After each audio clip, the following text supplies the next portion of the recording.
What's up, hobby friends? My name is Casey, and this is eBay Miniature Rescues. This week, I'm going to take a break from Games Workshop.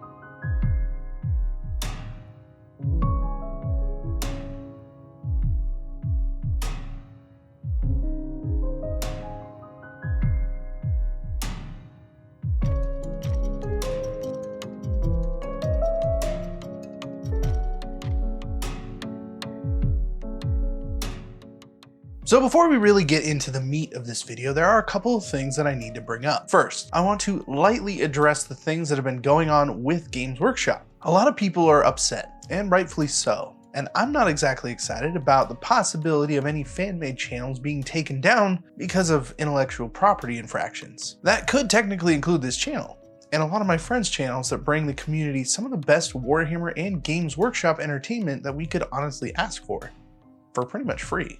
That being said, I'm not a lawyer. I don't actually know what falls into that camp and what doesn't. Do I honestly think that Games Workshop would come after me and try and take my channel down? No, I really don't. I don't. Second, a lot of people have been asking me if I'm planning on stepping outside of Games Workshop games and focusing on other tabletop games or aspects of the hobby for the channel in light of the frustrations that many people are having. My answer so far has been yes, but it's complicated. Here's why. As much as I enjoy other games and 3D printing minis, I don't really care about any of them in quite the same way I do as Warhammer. And I am using that as an umbrella for Games Workshop games at large. Warhammer. I grew up playing and painting Warhammer. I've dedicated the last 3 years of my life building a career in quote-unquote Warhammer. I love these games. I love these figures, and in all honesty, I'd rather give the benefit of the doubt to Games Workshop and let them explain themselves to us before tossing a long-standing, mostly positive history out the window. Games Workshop as a company hasn't always been perfect, but for the last several years, all I've really heard is how much they're changing as a company, how much better they are now compared to years past. I hope that that narrative picks up again, that they decide to be more of a transparent company and let us know what's actually going on. Leaving your fan base in the dark only breeds rumors and hate, and it's really unfair for them not to at least say something. Just a small update to let people know that it's not necessarily the end of what has now become a lot of people's day jobs, including my own. Until then, I just want to hobby and enjoy myself. So let's take this week to regroup, take a break from Games Workshop, and explore some other awesome aspects of the hobby in general. Something I've been fascinated with for a while now has been the restoration of old Hot Wheels cars, and in a similar vein, customizing them for tabletop games. I imagine a lot of you have heard of gaslands, but if you haven't, here's a quick breakdown from someone who has never read the rules or played a game. It's like Mad Max, but with teeny tiny cars.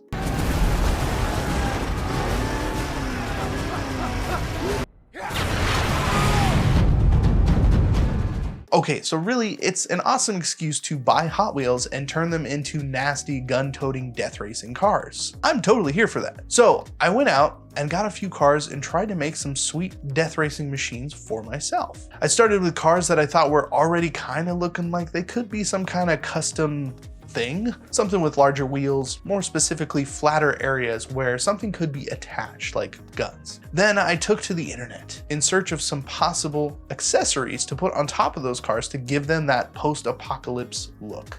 Luckily, I found a really cool 3D printing site that was very much geared towards gaslands, pun intended. Heyland Terrain, I'll leave a link in the description, has a ton of awesome sets that are scaled for Hot Wheels cars. So I bought a few packs and printed them out.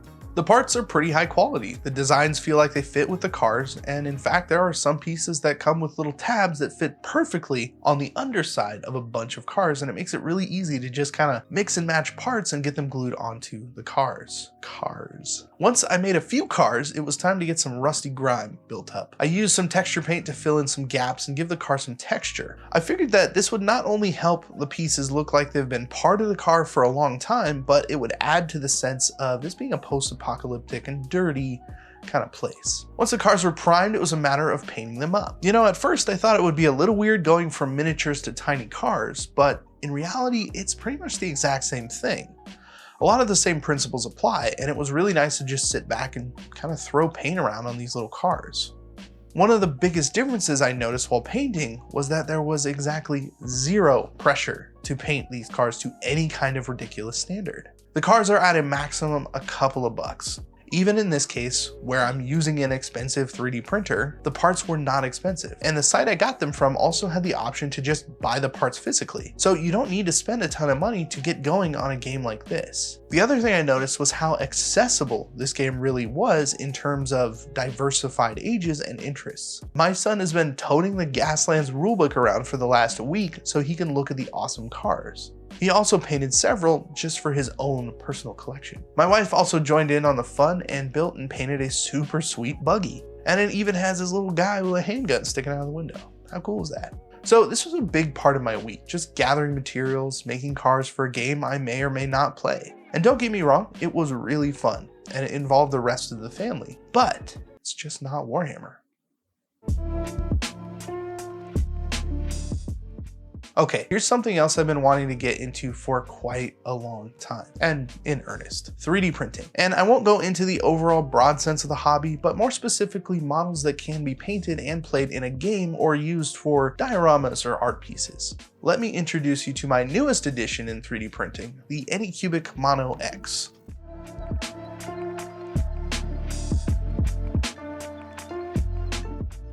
This printer has an insanely large build plate and an 8.9 inch 4K monochrome screen. So that translates to a ton of minis all at once at a very high quality and at least twice as fast as any other printers that I own. Today, I will also be using my Mini Factory's formula resin as it was sent out to me to test. We'll probably look into both of these things a little bit more in depth later on, as technically they are sponsored pieces.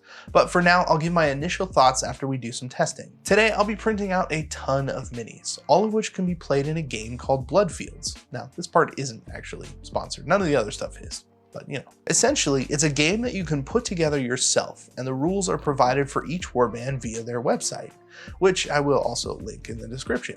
And one of the coolest things about it is that it's always being updated. No rule books to buy, no extra things you have to have on hand. Everything can just be printed out. On top of that, they're making new minis monthly for this game. So there's always something new to get, but still at an insanely reasonable price. Even after buying a fair to midland printer, it's pretty cheap. There's also the possibility of using 3D printing to make some cool dioramas and printing out large scale busts. Things to paint and play that don't require an insane amount of investment, or at least not as much as some of the games on the market currently.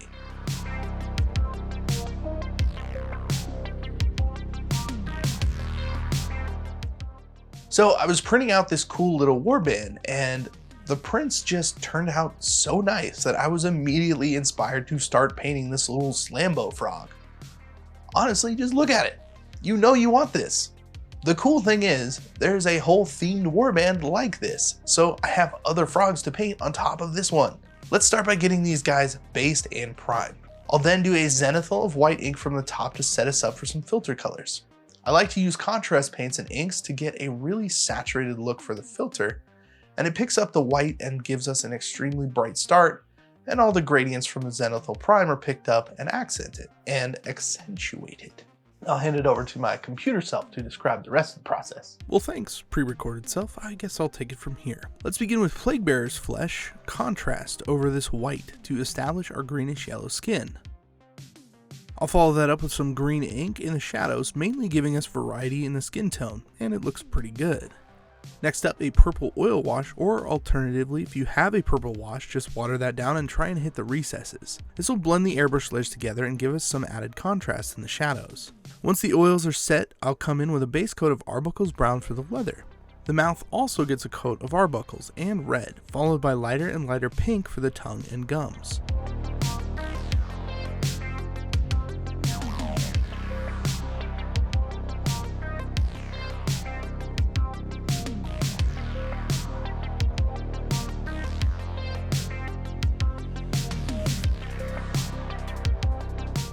Some thin down scale 75 toxic waste is a great highlight on the skin.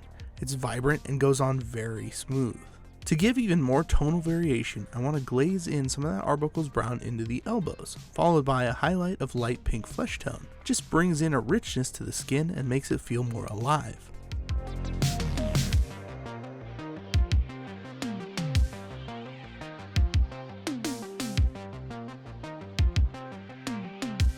Finally, I'll use some Tamiya panel liner to finish off the metallics and leathers. Once that's dry, I'll just wipe away the excess, so what's left is enhancing the deepest shadows. I honestly have never painted a frog before, and 3D printing just allowed me to do that.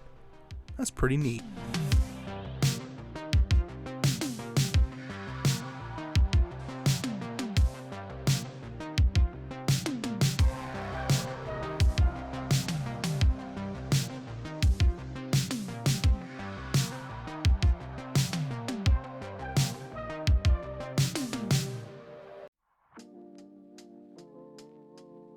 My initial thoughts on the printer and the resin, not too bad at all. I mean, the printer kind of speaks for itself. The large plate, the 4K mono screen. I do think that I should have cooked the bottom layers a bit longer just to make sure they stuck to the new plate. There were a couple of semi-failed prints in the overall large print run I did. I feel like that was more of a user error than anything because it's been a while since I've had a real bad print with my other mono printer. But, you know, that's kind of the name of the game too. The resin, I actually need to get a little more in-depth with, but there is actually something here worth exploring on a much larger level. At first glance, you may think that this isn't that different from most resins you may have used. But here's the thing, after printing with it, there is one major difference that I am happy to report is kind of a massive upgrade to most resins. Let me show you what I mean. Here are files that I printed out using a standard resin. These were done on my Anycubic Mono. These are the same files printed out on the Mono X, but using the My Mini Factory resin. The first thing you notice is the color. The standard gray is pretty light, not too bad to look at and see details in the print, but the darker gray makes it immediately easier to see those details and determine the quality of the print. Of course, you can get resin in different colors, so that's not exactly a huge deal, but it's nice to see the difference. The real game changer for me is the flexibility and rigidity of the resin after being cured. I'm often afraid of breaking my prints. If I drop this light gray model, it will 100% break, or at least I think it will. The My Mini Factory resin has a slight bend to it. Not that terrible rubbery plastic bend, but just a slight amount of bounce. Don't get me wrong, this still feels super sturdy and the print is super sharp, but it definitely feels nicer to handle than other resin brands that I've used. Okay, so let's get real here. There are awesome ways to take up time in this hobby, and I really enjoy doing them. But when it comes down to it, all I really want to be doing is working on my Warhammers. There are too many things about it for me to try and step away, or to try and feign enjoyment from other aspects of the hobby more than Warhammer itself. Whether or not Games Workshop decides to change or become a more open and willing participant with the fans, Warhammer is something that belongs to us. Something that a lot of us grew up on and continue to consume almost daily. I want Games Workshop to be successful. I want more people in this hobby, and I want to be proud of that. In this day and age, it's just almost unbelievable that the thing that stands in the way of the overall success and love for this hobby is the very company that started it. Please, Games Workshop, stop leaving your customers out of the loop. As hobbyists, we want to back a company that we believe in, and right now, not everyone's on board. I only hope that we can somehow get back to where we started and just roll some dice together. In the meantime, I'm going to continue to build armies and fight imaginary battles with my friends because that is Warhammer. And also buy used minis off of eBay because that's just awesome and fun. Thank you for joining me on another miniature rescue. If you like something about this video, please consider liking, sharing, and subscribing as it really helps out the channel. And if you would like to help the channel out on another level, there is a Patreon link with some fun rewards in the description below, as well as the new thank you button. Once again, I'm Casey, and I will see you in the next video.